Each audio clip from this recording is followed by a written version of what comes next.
Welcome to the Kate Molland channel. My podcast is now in progress. Let's tune in. And are you afraid of heights by any chance? Because some people are. Some people are afraid of heights. I'm okay on like roofs, like 20 feet, 30 feet up. I have a lot of discernment. I stay low to the ground. Wear appropriate shoes, stuff like that. I see. And I'm younger, so that's helpful. I don't recommend people of a certain age or if you have mobility issues getting on the roof. All right, so you would go up on the roof. Would you take photographs? Yes. And then come down and say, look, this is what I saw? That's a really great point. Yes, I would. I would take photographs of the things that I am seeing that could be where the water's penetrating if we're searching for leaks. And so it sounds to me like a DIY coach such as yourself would be better than just outright calling a professional who might pad the bill a little bit. Is that possible? Yeah, I mean, that's a really good point. Like, I want to help people do things for themselves and be more knowledgeable around their home and how to handle these things without having to go to a professional. The great thing about being a homeowner is you are allowed to work on your own house. It's a wonderful right, and it's a great opportunity to learn. So I like helping people figure out that, hey, you know what? I can do this myself. I don't need to hire a guy out. Now, if it ends up being that there's something pretty major with the roof, if you're looking to having to get the whole thing re-roofed and get like a new metal roof on, you're going to have to hire that out. And, maybe you can put that off. Maybe you can't. And that's a difficult decision to come to. I see. But the bottom line is by having a DIY coach, they would know what they're getting into in terms of expenses. They would know what they are getting into in terms of whether or not they could do it themselves. You're saying, hey, look, you can do this yourself, and I will show you step by step by step. But what if they ask you to do it? You say, well, can you do it? As a coach, would you feel as though you're stepping out of your boundaries, or would you just stick to coaching and saying, look, I am a coach. I am here to show you, your husband, a friend, how this is done. And if you want to bring in a professional, I can tell you, I can even be there to guide the professional too and say, this is all they want done. And there's no need to rip the whole roof up, which I know you want to sell them a whole new roof, but I'm telling you, this is the only area that needs to be repaired and it will work. Are you that bold that you would actually guide a professional to help the homeowner? I see it as protecting the homeowner from the professional.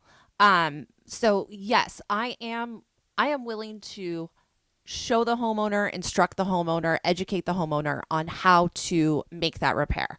I'm willing to make the repair with them as their helper.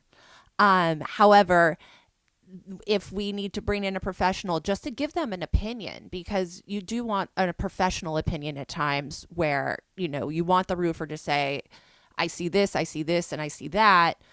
You're really not going to be able to spot treat this. And if their recommendation is a whole new roof, that's something that the homeowner needs to take in consideration. Maybe we can spot treat it, but it'll only last 6 months or a year. But the homeowner needs to be aware that re-roofing the home is something that they'll have to do maybe within 2 to 3 years. My next question is, if somebody was going to say, all right, I need to bring in a professional, could you help them qualify a professional? Like, meaning, should they believe everything they see on Angie's List, or should they believe everything they read on Craigslist? I mean, how would they know, based on your experience and professionalism in this area, how to hire the right professional? Because every professional is going to say they're right because they're a contractor and all this sort of thing. And I know many people that said that doesn't really mean a heck of a whole lot, because there are people that start projects and then they don't finish them and things like that. So how would you guide them in selecting the best professional, being that they have no clue?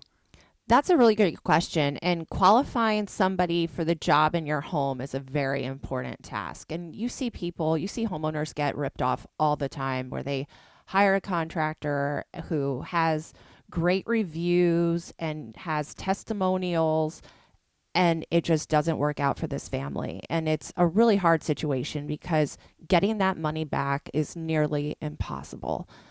So qualifying a professional to come in your home and do work is really important. I always would recommend 2 to 3 bids. You mentioned Craigslist or Angie's List. I'm not too familiar with using Angie's List. I understand the concept, so it sounds really great. But I don't understand how they get the reviews. And, even on Yelp, you can have certain reviews are highlighted where others are hidden. So there's a lot of there that I don't understand. But if you have a neighbor, ask your neighbor, if they've used somebody. So, start with who you know to get a referral from somebody living and tangible that's in your ecosystem so that you can then make decisions from there. Mm-hmm. Okay, because I can tell you that sometimes I know people do try to hire somebody that they may know because they may want to help them with some money.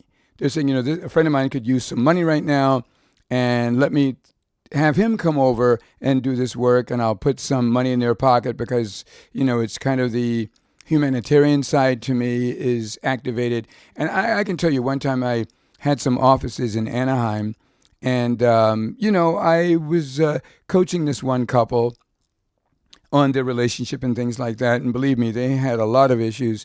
And she told me her boyfriend wasn't working and a whole lot of other things, drinking too much beer, and he doesn't have any friends. And I said, well, look, I have a paint job that I want him to do. You guys will make some money. You'll make your rent, and I'll do what I can to try to keep him busy because I do have properties that do need painting or some minor repair, hammer, nail sort of thing. And she said, oh, my God, what a blessing. This is going to be so wonderful to, oh, by the way, you could easily ask, wait a minute, if they hired you as a coach, how come this guy is able to have you as a coach? No, this is a pro bono case. Okay. These are some friends that were referred to me through a ministry. And I said, because I do a lot of pro bono stuff. I don't have a problem with it. So I said, okay, I'll help you. I gave him a paint job. So what I did was I gave him the paint for the bathroom. And I also said, here's some money for lunch. I gave him $20 for lunch. And I said, there's a liquor store right next door where they sell sandwiches and they sell microwave things and that sort of thing. So I came back about 4 or 5 hours later, and he was out like a light on the floor. He was conked out, and there were beer bottles everywhere. And so since he already had the paint, he painted everything in the bathroom, including the mirror. He painted my mirror white. He painted my mirror white. He painted the silver chrome of the sink white. He painted the toilet white, the toilet seat white. He painted the floor white, and he laid on top of the floor. And so there was just paint everywhere, and he just looked like he was whitewashed in paint. And so I woke him up, and I said, hey, listen, I think it's time to go. He said, so what do you think of my work, I said, you did a great job. You did paint, so let's just get you out of here. Okay. And then I just told the girl, I said, you know what? I don't like to say this when I'm coaching. That's my recommendation. Okay. So she took my recommendation, got a new boyfriend. Now she's living happily ever after. Oh, great. So I understand the humanitarian heart. And I've seen people, trying to hire people who might be down on their luck to do a couple odd jobs. My recommendation is that you have to be a babysitter when you do something like that, because you need to be the one telling them exactly how you want the job done, what is to be painted, what is not to be painted, where to dig, where to fill, etc. So there's a lot of management there. So are you saying that if you're going to do a mercy hire, micromanagement will be required? Yes, absolutely. Absolutely. Micromanagement is required. And yeah, it's great. The sandwich from the liquor store, you gave him all the tools, but he doesn't know how to apply those tools. So you have to be there to direct them. So is that worth your time? Those are very good points. Okay, so now we're going back to this leaky roof because we are in the rainy season. So you're saying the first thing someone should do, like if they were to call you, you would be qualified to tell them whether or not this is a DIY or whether or not they need a pro. We've established that. Yes. And then once they agree on a DIY, then you would be there to guide them and walk them through it. But now again, if they're afraid to go up on the roof, and they say that they have a friend that has done some roofing work before. He's not a contractor, but he's somebody you could micromanage. Would you be able to do that? Say, I can micromanage your friend to do that, since you don't want to hire a pro and you want to do a humanitarian thing. Yeah, I would be willing to micromanage the person that the homeowner hires, but my rule is that the homeowner needs to be present. I see. All right. So for constant, going down the checklist. Exactly. This is what we did, this is what we're going to do, and so forth. All right. And then you can do that for each leak and hopefully solve the problem. But again, if they need a professional out there, you're telling them the best way to hire a professional would be through a referral. So in summary, the bottom line is this. You can certainly show them how to DIY the leaf if that's possible, or encourage them to hire a professional that you could work with to make sure that only that which needs to be done will be done, and there won't be no ups and extras, and you can save them money in that sense. Yes.